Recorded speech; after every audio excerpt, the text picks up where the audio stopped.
We have all argued with someone who will look directly at a blue sky, tell you it's green, and double down until they are red in the face. You probably thought they were just stubborn, arrogant, or full of pride. But cognitive psychology reveals a much harsher truth. They are displaying a fundamental lack of fluid intelligence. True intelligence isn't a vault of memorized facts. It is cognitive flexibility. Your brain's biological capacity to delete outdated software when new data arrives. When a brain literally cannot process a mistake, it isn't strong. It is computationally fragile. Welcome back. Today, we are unboxing the hidden neuroscience of why a fragile ego is the ultimate marker of a low IQ and how to spot this cognitive deficit instantly.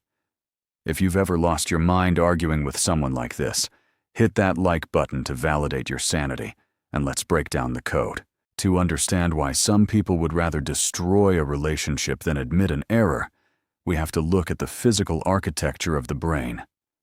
Neuroscientists separate intelligence into two primary functions: crystallized intelligence and fluid intelligence. Crystallized intelligence is your internal hard drive. It's the storehouse of facts, vocabulary, and formulas you learned in school. If you know that water freezes at 0 degrees Celsius, that's crystallized intelligence. It's static. It doesn't change unless you manually type in new information. Low-intelligence minds rely almost exclusively on this static database. They view knowledge as a collection of trophies. To them, being right is a permanent state of ownership. If they admit a single fact in their database is wrong, they feel as though their entire system is corrupt. Their brain treats a factual correction as an existential system failure. Now look at the opposite end of the spectrum: fluid intelligence. This is the ultimate metric of cognitive horsepower. Fluid intelligence is the ability to reason quickly, identify novel patterns, and solve abstract problems without relying on prior knowledge. In short, it is the processing speed of your CPU. A highly intelligent brain does not view knowledge as a static possession. It views knowledge as a live operating system. When the master stickman encounters new evidence that contradicts what he previously believed, his fluid intelligence immediately boots up. He doesn't perceive the new data as an attack on his identity. He perceives it as a vital software update. His glowing brain opens up, downloads the patch, deletes the error, and restarts with higher efficiency. To a highly intelligent person, saying "I was wrong" is simply the command line prompt for optimization.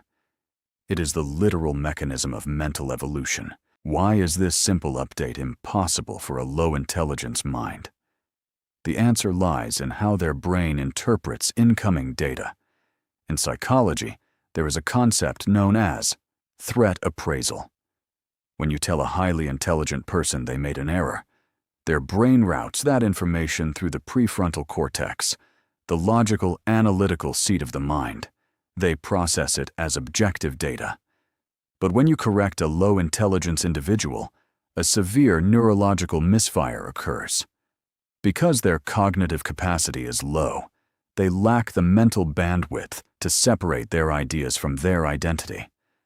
Their brain literally cannot distinguish between "my idea is wrong" and "I am a worthless person." Consequently, the brain routes the factual correction directly to the amygdala, the primitive, emotional alarm system of the mind. This is the exact same region that activates when you are being chased by a predator. When a factual correction triggers a survival instinct, you are no longer dealing with a rational human being. You are dealing with an animal backed into a corner. Because they cannot fight the objective truth, they employ 3 primitive defense mechanisms: fight, flight, or gaslight. First is the fight response. They will attack the messenger. If you point out a mathematical error in their budget, they won't look at the numbers. They will yell, "Bring up an unrelated mistake you made 5 years ago," or insult your character. Second is the flight response. When proven undeniably wrong, They will physically or conversationally vanish. They will walk out of the room, completely ignore your message, or abruptly state, "I don't care about this anyway." But the most dangerous tactic is gaslighting. To protect their fragile internal database, their brain will actively try to rewrite reality itself. This brings us to the core processing deficit, the cognitive bottleneck. Every human brain has a limited amount of working memory. Think of it as the RAM in your laptop. When you are secure and intelligent, admitting an error takes 0 RAM. You simply hit delete, adjust your course, and keep moving forward. Your processing power stays dedicated to solving the actual problem. But look at what happens inside a low-intelligence mind when an error occurs. Because their ego interprets the mistake as a mortal threat, almost 100% of their available brain power is instantly diverted to defense. The CPU is completely choked. Their brain is running complex background programs to fabricate excuses, distort memory, project blame, and simmer in anger. They literally do not have any computational power left over to perceive the logical truth. They aren't choosing to be blind. Their brain has physically run out of memory to see. This brings us directly to the infamous Dunning-Kruger effect, but with a neurological twist. People of lower cognitive capability lack a secondary psychological skill known as metacognition. Metacognition is your brain's ability to watch itself think. It is the camera crew filming the movie of your mind. High intelligence comes equipped with a highly active camera crew. The master stickman constantly observes his own thoughts, asking, "Is my logic sound? Am I missing data? Could I be wrong here?" But in a low IQ brain, there is no camera crew. There is only the actor on stage. Because they lack the capacity to evaluate their own competence, they experience an illusion of absolute certainty. They are completely blind to their own ignorance, making them highly susceptible to doubling down on massive errors. From an evolutionary perspective, this cognitive rigidity is a dead end. Survival demands adaptation. Millions of years ago, if a species refused to accept that a hunting ground had run out of food, they simply starved to death. Nature ruthlessly weeds out organisms that cannot process errors.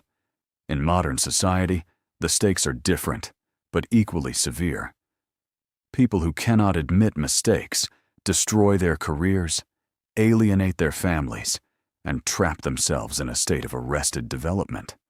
They become walking relics, intellectual fossils frozen in time because they refuse to download the reality update. Meanwhile, the individuals who scale the heights of science, business, and art share one unifying trait, an almost obsessive desire to find out where they are wrong so they can fix it immediately. So, how do you handle these computationally fragile minds without losing your own sanity? The secret is simple. Stop trying to upgrade hardware that doesn't support the software.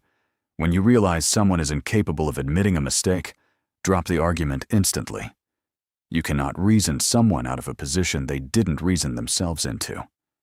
Instead, look at their rigidity not as malice, but as a severe cognitive limitation.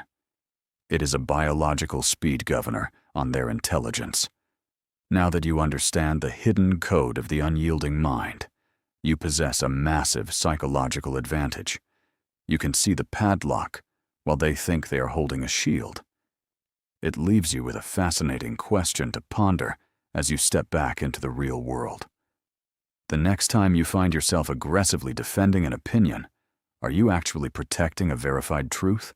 Or is your own brain just trying to hide a software crash from you? See you in the next video.